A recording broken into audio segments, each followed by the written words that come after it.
INnoVation RagnaroK, our 4th series of the day, and we are about to kick off into it. So we're going to cast this CVT and see what's going to happen. As our players are ready, we're ready. INnoVation is pretty much eliminated. I'm not sure if it's guaranteed yet. There may be some weird scenario based on tiebreakers where he can maybe advance, but it looks pretty bad for him. Like, it would be really... It might not even be possible, just people haven't calculated it yet. It's really bad. He's 1-6 in maps. And it started so well for him as well. He looked so good against Solar, and then it just absolutely nosedived since then.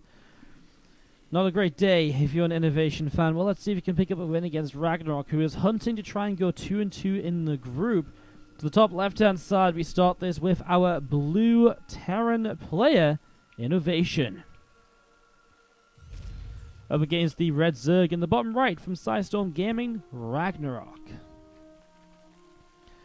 So our first game of TVZ, I mean, I'm excited to cast some more INnoVation matches because his TVZ earlier was so awesome.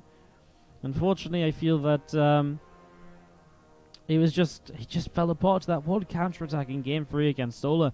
Everything fell apart from there. Right now, Gumiho isn't looking too hot to make it out of the group either. INnoVation will play Serral after this series as well, so he's got 2 TVZs in a row, so you better hope he can pull it together a little bit, otherwise he's in a lot of trouble.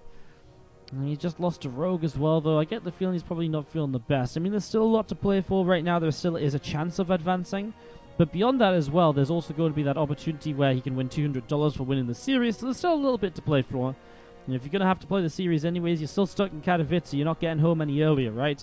So you may as well play it out, try and win a couple hundred extra bucks, save your Ligilac rating a bit from the weekend. Because, again, right now, so far, it has not been pretty. RagnaroK coming up the right-hand side, and an Overlord starting to head in towards the upper left as well. And as INnoVation, we'll start with a Reaper in the startup here. So Reaper on the way up, you're going to be seeing the Orbital morphing in towards the main base, and, well, yeah, getting into this. They see the hatch gas, and then a pool coming down from RagnaroK. The first 2 minutes or so looking very regular. As this SCV, something INnoVation did against Solar earlier as well. Comes across the map to make sure it's a hatch first. The Reaper can come across and will also maybe try to block the third hatch if you're coming down. Because quite often you do see a fairly quick third hatch from the Zerg players in this meta where they just go for like 205, 210, third hatch, let's build it. So it doesn't look like it's going to be the case here. RagnaroK doesn't skip a queen, goes into both of those. Obviously, this is a much more important match for RagnaroK than INnoVation. INnoVation really just playing for those couple hundred extra dollars. INnoVation is playing for the glory of, is playing for that glory. RagnaroK is playing for the chance to actually move through this group very realistically still. He still has to play against, I believe, so he played Rogue, he played against Serral, he played Gumiho as well, so I think after this he has to play Solar. And that could actually be a match which determines, if he wins here, him versus Solar could then be a match which actually decides who advances through the group completely. So that could get pretty crazy as we see the starport dropping down from INnoVation off to the left side. Barracks setting up as well. Marine on the way out. A couple of Hellions coming through. Going to be seeing the Lair starting up in the main base. The third hatchery getting started as well. Reaper out into the middle. Getting ready to roll. So it's a very fast Lair actually from RagnaroK. I wonder if we're going to be seeing some Nidus network plays. We've seen those before today. In the ZVZ mostly. We didn't see any of them in the ZVT if I'm not mistaken, but we've definitely seen them before in this tournament. The Niduses have been extremely popular way to set up in the matchup, even not necessarily right away in the game, but much later as well. It definitely feels like a Nidus. Lair, a Rotoran at this sort of timing, it's all adding up into let's be aggressive, let's go and attack, let's try and pick up a nice quick win here in game number 1.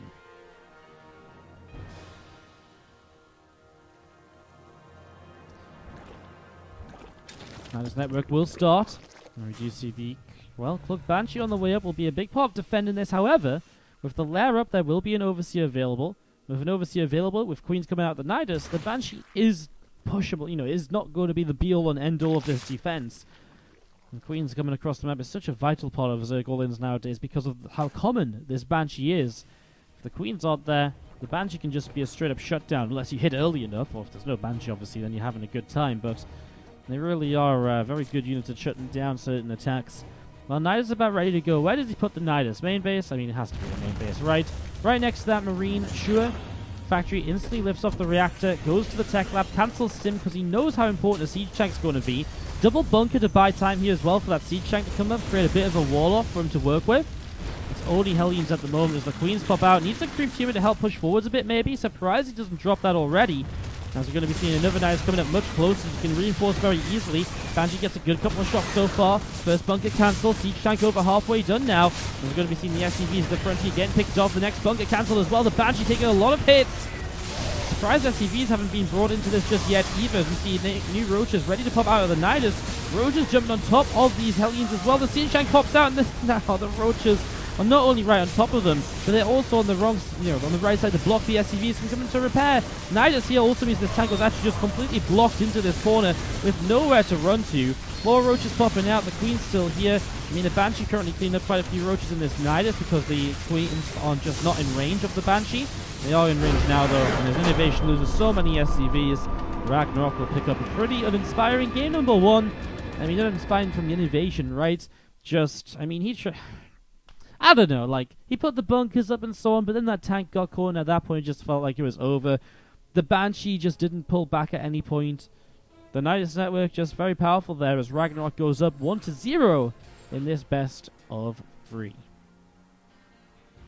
It's tough. Like, I mean, you see it coming, the bunkers come up. The issue was the siege tank getting caught, and the Nidus positioning in general was very good. Like, the Nidus on the top side actually blocked SCVs coming in to repair the tank. That was actually a pretty smart position for that Nidus network. So, all said and done, we're getting ready for game number 2 here. INnoVation RagnaroK should be good in a moment. We just have to swap colors and get this rolling.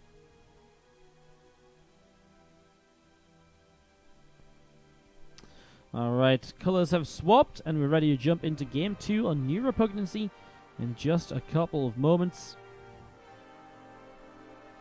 Why was the Nidus Worm changed? A good question from the chat. I mean, the Nidus Worm was just changed because it wasn't being used. It was such a niche sort of setup. The play, no one ever really used it. And when it did get used, it seemed very... It was like just always an all-in. It got changed to be more of a, you can use it throughout the game sort of thing. But it's also still very powerful early game too.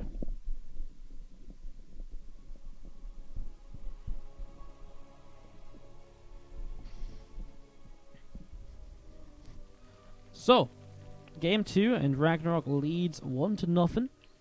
INnoVation's looked very good when he's been able to set up into those macro TVZs, but obviously RagnaroK, our red Zerg bottom left, has not allowed that to happen here in game number 1. Let's see what he's going to bring to the table in game 2 as INnoVation, our blue Terran to the top right-hand side of the map, is getting set to play. Just going to take a quick look at the group here for a moment and just tell you guys a little bit about where the players are. Serral, the only player currently undefeated. INnoVation is, again, officially eliminated from the tournament now. Serral Gumiho on mainstream and Solar Rogue on the C stream, by the way, if you're interested in catching some of those, perhaps. So, yeah, pretty quick first game, obviously. Serral currently 3-0 then. Solar is 2-1. Rogue is 2-1. And RagnaroK and Gumiho are 1-2. Well, obviously, Gumiho and INnoVation have to play Serral. So Gumiho having to play Serral definitely seems like he might be in trouble. If RagnaroK can win here, one of Solar and Rogue is going to go to 2-2. And then Rogue has to play Gumiho and Solar has to play RagnaroK. So there is definitely going to be potential for tiebreakers. Obviously, after this series, we'll know exactly what has to happen in the final matches of the day. Or of Group C, not of the day. We've got Group D coming up afterwards. Wait for those final matches of Group C. And then we'll kind of know what has to happen in those to advance through. Reaper on the way up, orbital command as well as we get started. Hatchery, gas and pool from RagnaroK in these early stages. SCV coming across to the bottom left-hand side of the map. And if RagnaroK again just 2-0, INnoVation may very well actually be last place in this group. Not even, and it's great, it's crazy because there's more than just $200 per series. If you finish 4th place in the group, you get $3,000. If you finish 5th place, you get $2,500.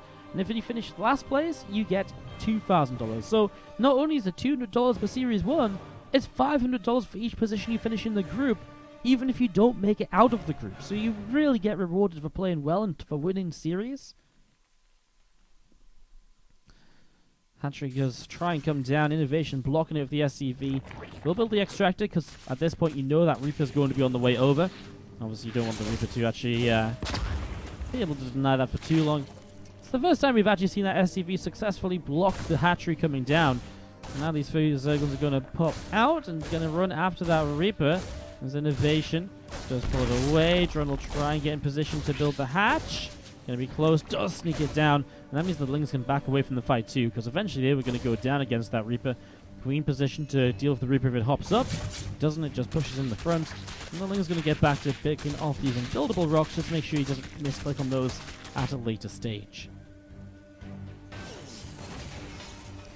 Older command dropping in on the natural expansion. Ling speed just about halfway done as well. And the third hatchery just building along here. Marine patrol on the edge of the base, watching out for those pesky Nidus networks, of course. Also looking to try and shut down Overlord scouting. Obviously, if an Overlord starts moving in here, if you can turn that around, shut that down, that would be pretty great. As we see the Banshee and the Cloak starting up from INnoVation. Couple of Marines on the way up here as well. The factory going to start the tech lab. And we do see this Reaper from INnoVation about to show up back at home to join with the Hellions, which are not actually on the way out. Sorry, it's a reactor still in the barracks, so he's still producing Marines. Did this against Solar earlier. I believe the intention is to set up into a Marine tank Banshee push. Against Solar, Solar actually identified this and spammed out a few Zerglings and got a good surround and was able to capitalize on the lack of Hellions. So I do wonder if we're going to be seeing... Well, we're not going to be seeing something like that here. So I do get kind of excited to actually see this push from INnoVation truly come through and to see if it can be successful. But it really was just kind of walking into a brick wall earlier after you took so much early damage. RagnaroK's already building roaches. I tell you what, if RagnaroK goes for like a roachling all-in, he is absolutely in trouble, because if you able to roachling here, like, he is walking into a roachling killing machine. Marines, tanks, and Banshees, there is nothing about this that all-in and into says this is a great idea. So RagnaroK kind of needs to stop making units now, because whatever he tries to do in terms of an attack, not going to work. Okay, he does stop. Looks like maybe these roaches can't just be for safety. They are going to push across the map and try and pressure a little bit, but he did cut a lot of drones for those. And now the Banshee flies through the third base. No detection here at the moment, and the Spore Crow is not ready in the natural either, so RagnaroK with a mistake. It's going to take some work damage. Workers starting to drop already. 4 workers picked off as the Queen. Just taking a couple of shots again. The roaches running over to the right hand side. Tank on the high ground, well positioned. These roaches will do absolutely nothing. One of them goes down. The others just waddle away in disappointment at the lack of success. Banshee in the main base, going to get a couple of drones just sitting on the extractor here, but obviously just sitting on the edge of the mineral line. Out of range of that Spore Crow will give us some opportunities. Now the second Banshee shows up, and the damage will continue. Another drone getting picked off. Another one rallied down to the low ground still. And this is amazing early game damage from INnoVation. It's not only 10 workers killed, it's 8 roaches that were built that did absolutely nothing. Like, absolutely, they didn't even force INnoVation to build a bunker. INnoVation's build is so good against early all-ins like this. It's actually also it would completely shut down a Nidus network all-in as well, like we saw in game number 1. It's definitely the strength of this build, but it is abusable if you scout it. As we do see those Banshees just backing away over to the side. Well, here comes the Marine tank Banshee push coming through the top side. Obviously, RagnaroK pretty heavily invested into drones at the moment. Okay, he's got those roaches up from earlier, but with a couple tanks siege, the Banshee firepower as well. I'm not convinced. As you see the Banshees coming straight in. The Queen's taking some damage. The Marines starting to deal some good damage as well. Zergling's going down pretty quickly.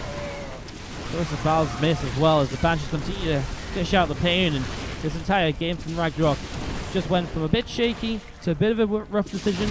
Not enough info on what the build of INnoVation was, otherwise I'm pretty sure he would not have done anything like this. And now as he pushes into this army, he is actually going to start pushing it back. Those Lings surrounding the siege tank meant it couldn't actually get away. This tank very reluctant to siege up at all. I think he's afraid of the corrosive bars. If he sieges up, he's not mobile, can't dodge away. Finally, the Banshee's cleaned out as well. RagnaroK's actually going to turn this around. Okay. Well, you know, that completely destroys my narrative of this push being really detrimental, really game-ending potentially. It is still pretty bad, don't get me wrong, right? I mean, the upgrades are very behind for RagnaroK. His worker count is only a couple ahead of the Terran at any given moment. He gets a few more ahead now, but in general, RagnaroK is still down a little bit. INnoVation still feels like he's in a pretty good spot here as another Banshee here to defend this continued attack. Fourth hatch top left, so RagnaroK can move into this now at least. One of the benefits of having pushed that army away. Gets his fourth base able to go.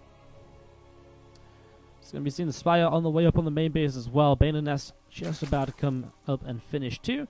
That's going to be done in the next few moments. Overseer flying through the main marine, going to go and chase it down. Mules and SCVs mining their way on the third base. Siege tank from INnoVation gets set up as well. A couple of supply depots hanging out on the ramp. And INnoVation just going to be pressing forwards. This Banshee through the top side. Gets some damage onto the Queen. Takes a lot of shots though. Multiple Queens here. Just gets away alive. That was a little bit lackluster from INnoVation. Obviously a scan here. Clean up some of this creep spread with a stim forwards. Things will come pretty quickly to respond actually. Only a couple creep teamers lost. The Queen's already on the way down to put some more creep out there. And again, those couple of medevacts ready to drop into the main base. In turn, load those marines, and well, again, a couple of Corrosive Bars already in position. There's units on the low ground, so you can't just drop off down there either. INnoVation trying to drop his way around the map. Has 1-1 upgrades. Mutas about to come out though, so the drop play is going to get shut down pretty quickly. With that Spire completed, the Mutas coming in. Obviously, medevacs get chased down, and then you can't, then you have to focus on much larger straight up pushes, which are generally very good against Mutas. And he's already going drilling claws, so he's setting up correctly to deal with Mutas with Widow Mines, etc. INnoVation's not in a terrible spot still. Just needs to make sure he doesn't lose too much when it comes to these medevacs, because if you lose those drops with everything inside, well then maybe the Zerg player can just sort of run through very easily. And well, obviously this is not quite the start you want. The first two medevacs, that exactly that happens. These two medevacs lift up, but they do have a boost to get away. It's only 2 medevacs lost at the moment. It's a good little catch for RagnaroK, as INnoVation loads up a Widow Mine drop actually. RagnaroK actually pressing up this ram. This Banshee gets taken down. Siege tank shot was good as well to scare some of these units away. The Mutas are now going to take the opportunity to fly up to the top side through into the main base in a moment or so. More Banelings on the way out from RagnaroK in the front of the natural. Flying in right away here. Missile turret took a little bit of damage.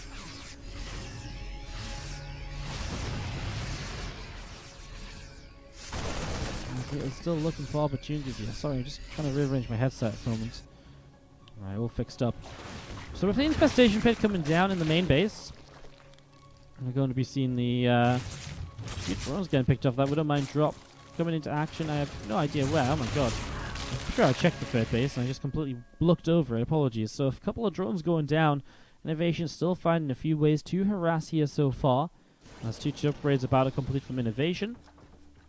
Marines, medevacs, full, getting set up towards the front. Oh, flies into Widow Mines. The Muta's taking a beating, then fly towards Marines. Needs to get out of there. And that's rough for RagnaroK. As there's 2 upgrades coming in, still only getting towards 2-2, so big upgrade lead from INnoVation. One of the things INnoVation fell apart to earlier was the counterattacks, and if you can morph in a set of Banes here and bust through this, I mean, you can't go, there's still a siege tank here, but if you morph in the Banes and you roll the Banes up this ramp, obviously it's just depots, so they drop pretty quickly. Oh, INnoVation out in the middle of the map. This attack in towards the 4th base might be deadly. Mutas, Banes, and Ravagers, but then he pulls back again. And maybe he wants to try and set up a surround on this army. Maybe use the Lings and the Banes from the top and the right. The rest of the army from the left. He's got reinforcements there, some other units on the bottom. Well, now the units on the top are actually a bit far away, so he will just turn that into a counter-attack. But these push, it's going to be difficult to deal with as the Banes roll straight through here. Going to lose a few more to the siege tank. Would it be nice just to send a single Zergling forwards with that? At the same time, Banes rolled into the planetary fortress on the bottom right side. That actually gets a lot of damage done. INnoVation does not respond there.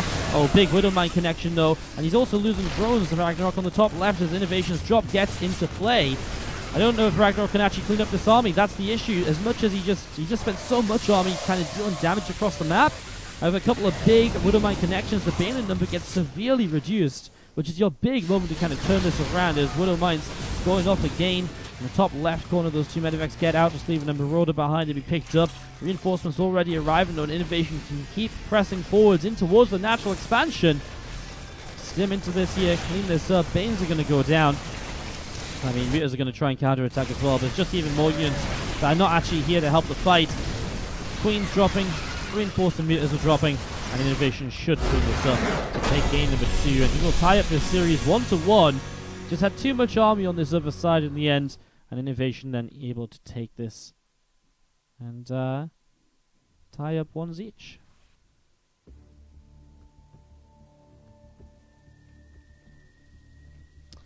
Alright, so getting ready to jump into game number 3 here. Getting this ready to roll.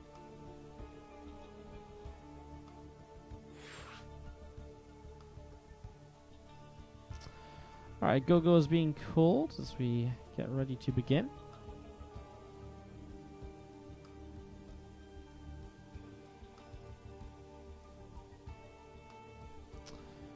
Go-Go's being called. Just waiting for our permission to start, and there it is. We can go straight into game 3. This got set up fast.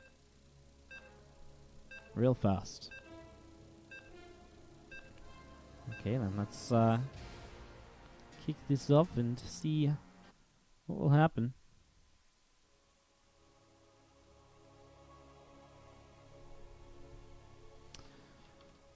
As we go into King's Cove. Tied up 1-1 here. To the top left-hand side, our red Zerg. This is RagnaroK. Taking on the blue Terran in the bottom right-hand side, INnoVation. So let's see what RagnaroK goes back to now for King's Cove. It's a fairly large map, good macro map. Generally, that means it's kind of decent for Zerg usually. We'll see how it plays out.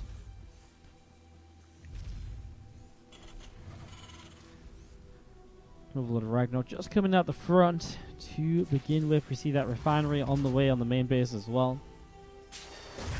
Just setting this up, just getting this going. Here for game number 3.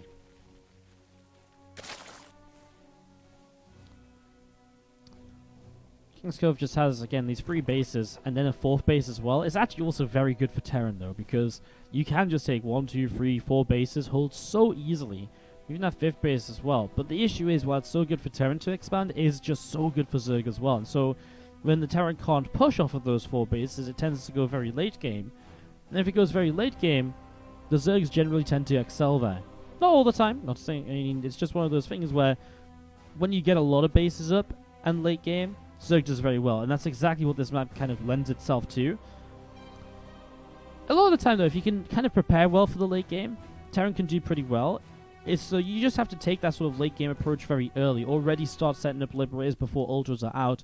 Think about building in towards the Ghost count early too.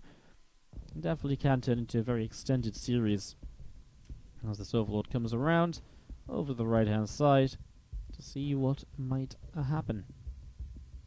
Do we have any other results, by the way, on the other matches? Looks like Serral 1-0 up against Gumiho. Rogue 1-0 up against Solar. That's important as well, that matchup between Rogue and Solar, because those two are going to be pretty much vying for 2nd place in the group with that series. It's getting really close for 2nd and 3rd in the group, and if Serral beats Gumiho, then he's looking pretty good to get out in 1st, perhaps. Serral just shows up and dominates all the time, doesn't he? It's crazy. I just wonder when one day he's going to show up and have a bad tournament, and apparently it's not just yet. He's just doing so well still. Few Zerglings working away on those rocks, as we do have a couple of Queens building up from RagnaroK. Command Center from INnoVation will be finishing in a few moments' time. And there's that reactor. For the barracks to lift up away from factory to drop down onto, and a couple of Hellions will begin to build.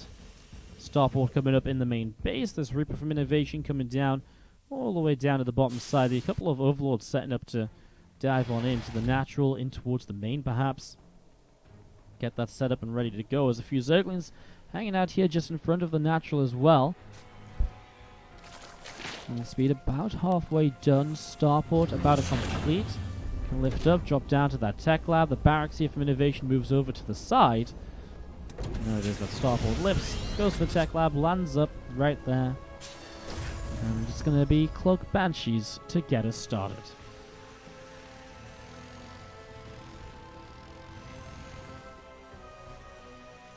Solo just beat Rogue, so it's 1-1. Okay, well there we go. Thanks for the update, chat. 1-1 between Solo and Rogue. That series is so important. There's the Banshee. On the way up, back to this Hellion-based opener again. The Ling speed about to finish from RagnaroK. No early lair for night displays.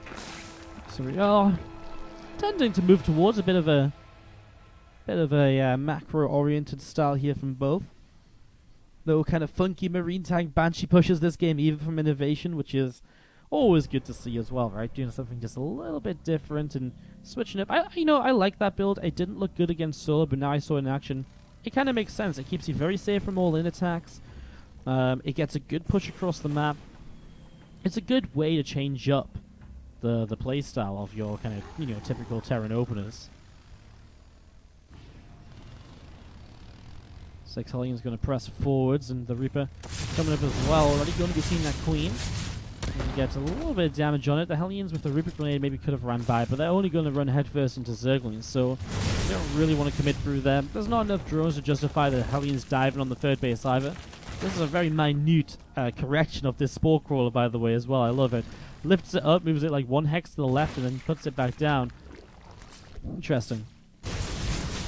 Yeah, and Hellions get up the ramp, but the Lings are nearby, so you can't really commit much further than that. And if you can't commit much further, then there's no point really giving up the Hellions just to potentially get a couple of drones. It's just not worthwhile. It just doesn't play out well enough. As you do see the Queens currently running underneath this Banshee.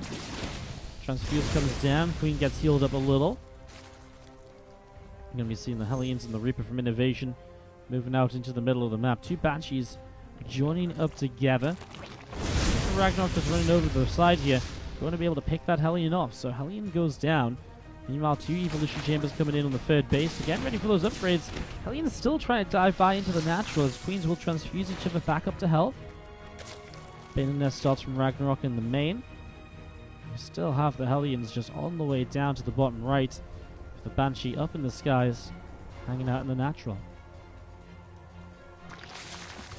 +1 melee and +1 carapace currently coming up from RagnaroK 2, so continue to set up into it. A couple creep teamers still pushing down the left. We are just going to be seeing those melee upgrades from RagnaroK still coming into play. The Bane Nest from Rag also going to be finishing shortly.